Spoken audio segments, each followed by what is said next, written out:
غور کیجیے کہیں آپ میں کرپشن کی جراثیم تو نہیں۔ اگر یہ علامات آپ میں یا آپ کے کسی جاننے والے میں پائی جاتی ہیں تو اصلاح کے لیے کمر زور سے کس لیجیے۔ خود کی کرپشن کا امتحان لینے کا طریقہ: اگر آپ گھر سے باہر کسی بھی جگہ چائے پیتے ہوئے گھر پر چائے پینے کے بنسبت زیادہ چینی ڈالتے ہیں تو جان لیجیے کہ آپ کے بدعنوان ہونے کے کافی زیادہ امکانات ہیں۔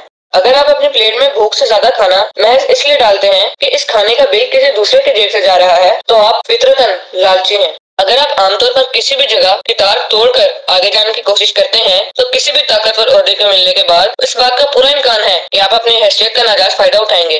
ٹریفک جام ہونے کی صورت میں اگر آپ اپنی لین سے نکل کر دوسری لین کے اندر گھسنے کی کوشش کرتے ہیں تو اس بات کا امکان ہے کہ آپ کو جب کبھی بھی سرکاری پیسے کا رکھوالا بنایا جائے گا تو آپ اس میں غبن کے مرتکب ہوں گے، کیونکہ آپ کو قوانین و ضوابط پر عمل سے نفرت ہے۔ اگر آپ اپنے گھر کے گندے پانی کا بہتر انتظام کرنے کے بجائے اس کا رخ کسی دوسرے کے گھر کی طرف کر دیتے ہیں تو آپ یقیناً معاشرتی آداب سے بے بہرا ہیں۔ اگر آپ گھر اور آفس کے فالتو لائٹس بند کرنے کے عادی نہیں ہیں تو موقع ملنے پر آپ ملکی اور قومی وسائل کو ضائع کرنے کا ارتکاب کریں گے۔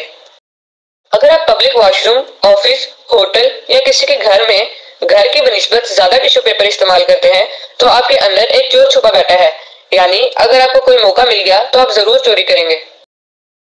اگر آپ موبائل اور کمپیوٹر پر گیمز کھیلتے رہتے ہیں تو آپ کاہل اور سست انسان ہیں اور یقیناً آپ اپنی زندگی کا بڑا حصہ فضولیات میں ضائع کر دیں گے۔ اگر آپ طالب علم ہیں اور امتحان کی تیاری صرف امتحان سر پر آنے کے بعد ہی کرتے ہیں تو آپ بددیانت، کاہل اور کامچور ہیں۔ آپ اپنے ساتھ ساتھ اپنے والدین، معاشرہ اور قوم کے بھی دشمن ہیں۔ آئیے جہاں بھی ہمیں موقع ملے ہم ہجوم کا حصہ بننے کے بجائے باکردار انسان بننے کی کوشش کریں۔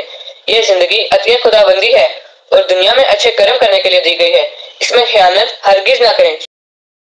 شکریہ۔